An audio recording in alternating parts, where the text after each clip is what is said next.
السلام علیکم. ما نام عدنان دی. دیوه زه سبزی منډی نه تاسو سره مخامخ شویم.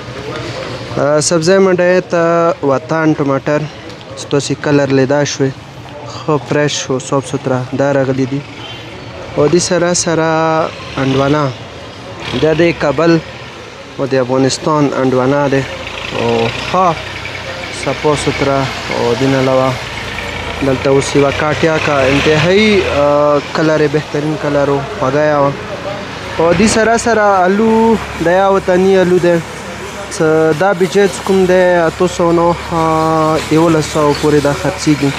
یو وخت داسې و چې الو به راج کولو 500 روپۍ به کیلو و. همداسې بینډۍ دا وطني بینډۍ ډېرې اسانې دي.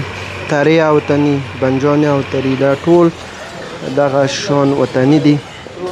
سره السلام علیکم. که موږ راشو خربزې ته نو دا یا د کابل خربزه د افغانستان والا خربزې راغلي دي او هندوانې کیلو لږ ارزان و 70 روپۍ کیلو دی او دې والا کیلو چې کوم دی 160 150 دا چې د خرڅېږي دا لږ زیات دی او ډېر کپي مقدار کې دی. او دلته یو بل شی راغلی دی وطني مڼه.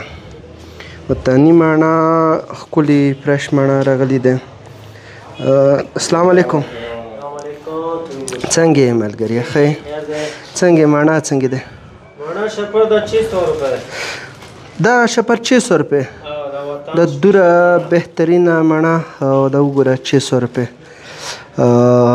د تازه باغ نرشو کېدلي دی. دلته ښیو نور یا سبزی منډی کې څه دي؟ وطني ټماټر څه ډېر زیات تعداد کې راغلي دي او انتهایی ارزان دي. دا یې زموږ زمیندارانو سره یو غټ ظلم دی چې کله مو ټماټر خالو نو یو زمیندار یې خالي نو په 300 200 400 پورې د دوره فرش ټماټر دا اوس دلته 500 روپۍ پټۍ خرڅېږي. انتهایی ظلم دی. دیوه جهت ته ښه دا ټنډې بدرنګ دوی ریټ انتهایی کام دی. یو ښکلی رونق راغلی دی سبزی منډی کې چیرته ته وښیم. دا وګوره سبزی منډی ته د افغانستاني قومي خربزې دي هغه یې راغلي دي او وطني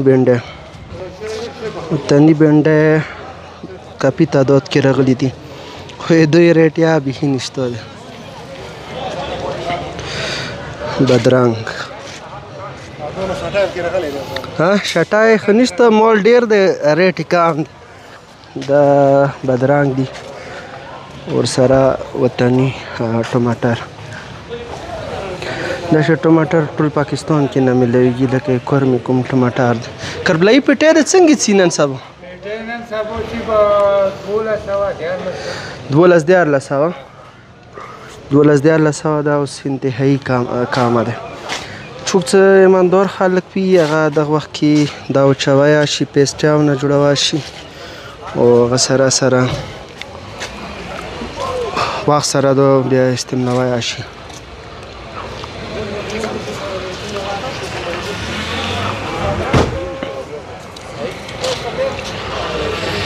دا وطني ټنډې فرش ټنډه بینګن دا ټول د کورمې دي. د کیوچیا آوټ سایډ نه دي راغلي. وطني مڼه دلته ډېره زیاته دی. وکسه انار یا راغلي دي. انار دا یا وطني انار دي. کابل والا یا نه دي راغلي. السلام علیکم. څنګه یې ښه؟ وطني مڼه او دا بل قسمه مڼه او دا وطني بدرنګ. شمله یا وطني دي. دغځي والا دي. پرچنار والا دي او سره مقامي میوه یوه بل میوه یا راغلي ده. دا بهترین شی دی. نشپتان دي که نکان دي؟ نشپتان دي. نکان لږ وړه وي او دا انګور چې کوم دي دا دغځي نه دي. دا مڼه یا دغځي نه دی. ورسره بهترین قسم ته هندوانه څه کیلو یې دی 70 روپۍ. بازار کې خرڅېږي 100 روپۍ. 120 روپۍ. دوره ډېره انډوانه راغلې ده څو یې په ټرکو راغلې ده که څه دې سره موږ خبرې وشوله ټوله د افغانستان انډوانه دی. زیاتره افغانستان یې سیزن خراب کړی دی.